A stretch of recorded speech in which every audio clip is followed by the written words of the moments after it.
From meat salesman to Wolf of Wall Street, the greatest con. He lied about $1 stocks, made millions, and served only 22 months in jail. Then Hollywood turned his crimes into a blockbuster hit. This is Jordan Belfort, the man who scammed America and got rich again from it. The craziest part? People still cheer for him. The beginning, a kid with one dream, Bayside, Queens, 1962. A working-class Jewish neighborhood where dreams were modest and ambition had limits. But one kid, Jordan Belfort, didn't believe in limits. "1 lemon ice, please." For you, 2 for 1, but only if you tell 3 friends. What are you, 12? 16. And I'm going to be rich. By summer's end, he made $20,000 selling Italian ices. Most teens would have bought a Camaro. Jordan enrolled in dental school. First day, the dean stood up. "If you're here to get rich, you're in the wrong profession." Jordan stood up, nodded, and walked out. He wasn't there to clean teeth. He was there to get rich. And this wasn't the path. Learning to sell.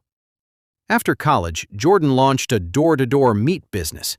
Steaks and seafood, house to house. USDA Prime, ma'am. Flash frozen, hormone-free, cheaper than your local butcher. I don't eat red meat. Fantastic. Let me show you our premium salmon. It was messy, scrappy, but surprisingly successful. $100,000 a month in sales. No trucks, no storage, just Jordan hustling with melting steaks in the back seat. Then it all collapsed. Late deliveries, spoiled meat, unpaid invoices. Within months, bankrupt. But in the wreckage, Jordan discovered his superpower. The product didn't matter. Steaks, surfboards, stocks, he could sell anything. Enter Wall Street. Jordan landed at L.F. Rothschild, a legit Wall Street firm. This was the 1980s, suits, quotas, and cocaine in the bathroom stalls. He learned how markets moved, how brokers talked, and most importantly, how they sold. Then came Black Monday, October 1987. Markets crashed. Jordan was fired. But while others mourned, Jordan saw opportunity. The discovery: penny stocks. He discovered penny stocks. Pink sheet garbage no serious broker would touch. Unregulated, illiquid. But here's the magic: 50% commissions. Same pitch, 10 times the reward. Jordan picked up the phone. "Listen to me, Mr. Michael. This company is sitting on technology that's going to disrupt the entire home entertainment industry. Ground floor opportunity, pre-IPO, completely under Wall Street's radar. When the big guys find out, boom, 10 times return minimum. You get in now at $1 a share, and in 6 months you're calling me from your beach house in Maui. I'm locking you in for 4,000 shares. Sound good?" I'm not really sure I understand the company. You don't have to understand the company, sir. You just have to understand the upside. Do you want to be first, or read about it in Forbes saying, "I wish I had listened"? Just like that, $4,000 closed with a single call. He'd found his kingdom. He'd found his kingdom. Building the Empire, Stratton Oakmont. Jordan wasn't alone anymore. Enter Danny Porish, a fast-talking, hard-drinking hustler from Long Island. He wasn't from Wall Street, but he could close. Jordan saw hunger, loyalty, no breaks. Together, they built Stratton Oakmont. The name sounded prestigious, like a 100-year legacy. In reality, a strip mall boiler room with flickering lights and zero regulatory oversight. The recruits weren't analysts. They were bartenders, college dropouts, neighborhood hustlers. Jordan didn't want experience. He wanted hunger. He didn't need thinkers. He needed closers. Then came the training.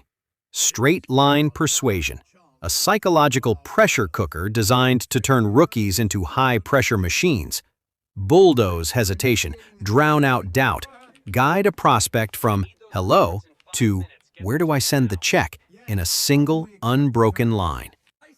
Soon the office had a rhythm, fast, loud, addictive. Phones never stopped. Orders never stopped. The energy was electric. But Stratton's brilliance wasn't just how it sold. It was who it sold to. They targeted the forgotten. Working-class retirees, desperate parents, people Wall Street ignored. They sold them hope wrapped in urgency, backed by made-up projections. First, obscure penny stocks with names like BZZT, companies that barely existed. Then it evolved. Real IPOs. They bought massive blocks of cheap shares, turned the sales floor into a hype machine, flooded the market with manufactured excitement, spiked the stock, then dumped everything at the top. It was called a pump and dump. The carnival. By the early 90s, Stratton had exploded.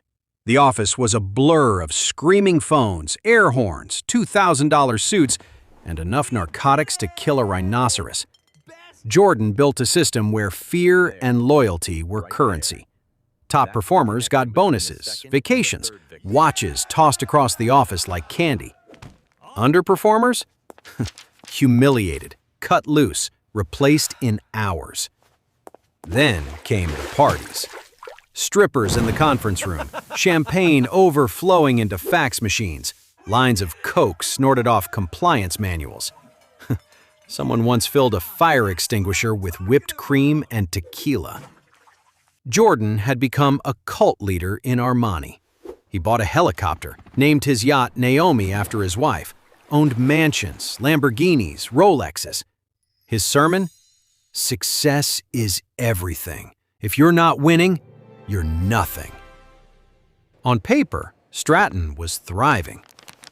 Under the surface, all smoke and mirrors. Complaints piled up from investors who bought at $7 and watched it crash to 30 cents. Some brokers started asking questions, pushing stocks with no revenue, no product, sometimes no working phone number. Management's answer? Close the deal or get out. Millions were funneled offshore through shell companies. Jordan moved funds using couriers, including his housekeeper smuggling cash in her bra. Jordan called it asset protection. The FBI called it laundering. Inside the firm, drug use became a necessity. Quaaludes slowed speech. Cocaine sped it back up. People passed out during calls. One broker had a seizure on the sales floor. Jordan was unraveling faster than the firm. He crashed his Ferrari while high on Quaaludes, with his 3-year-old daughter in the passenger seat. Then came the yacht incident. June 1996. Against the captain's warning, Jordan insisted they sail from Italy to Sardinia during a storm. Drunk, high, convinced nothing could touch him, the yacht began taking on water.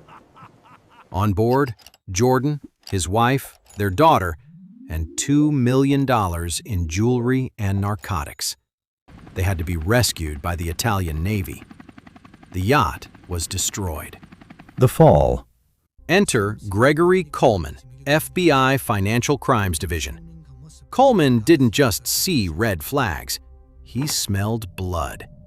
He pulled Stratton's cold call scripts, subpoenaed wire records, tracked real estate purchases that didn't match income. Jordan didn't know some of his own brokers had flipped. They wore wires, recorded calls, turned over folders. October 1996. Federal agents raided Stratton Oakmont. Phones ripped from desks, filing cabinets emptied, hard drives copied. Someone tried flushing documents. Another walked out with a briefcase of shredded contracts. Didn't matter. The FBI had what it needed. But Jordan still wasn't done.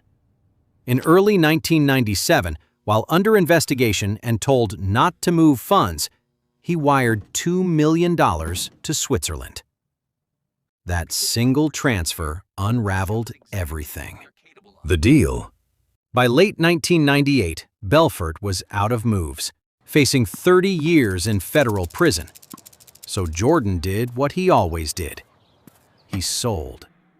Not stocks, information. He flipped. He cooperated. He wore a wire.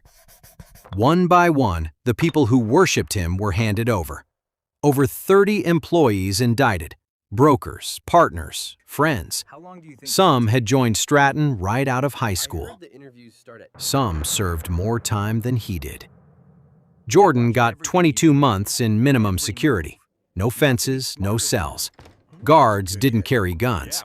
He played tennis, lifted weights. The comeback. That's where he met Tommy Chong, serving time for selling bongs online. In 2007, Jordan published The Wolf of Wall Street, a memoir that read like a victory lap, not a confession.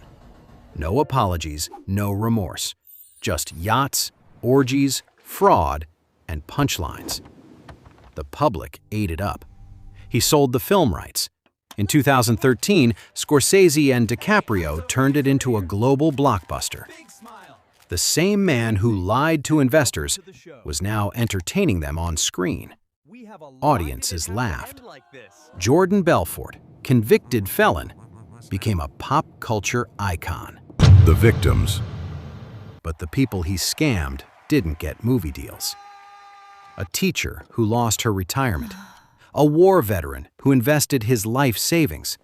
A family who remortgaged their home. They were left with nothing. The court ordered Jordan to pay $110 million in restitution. To this day, only a fraction has been paid. The rest vanished into offshore accounts and legal loopholes. But Jordan? He's doing fine. He's a motivational speaker now, a sales coach, a podcast host. He sells success, teaches ethics, books stages around the world. He wears the name The Wolf like a badge of honor, not the scar it should be. He didn't just escape justice, he sold it. Turned 22 months into a book deal. Turned fraud into fame. And maybe the scariest part? We applauded. "I was guilty of being greedy," he once said, "but so is everybody else." Maybe that's why he got away with it. Because deep down, we never wanted him punished. We wanted to be him.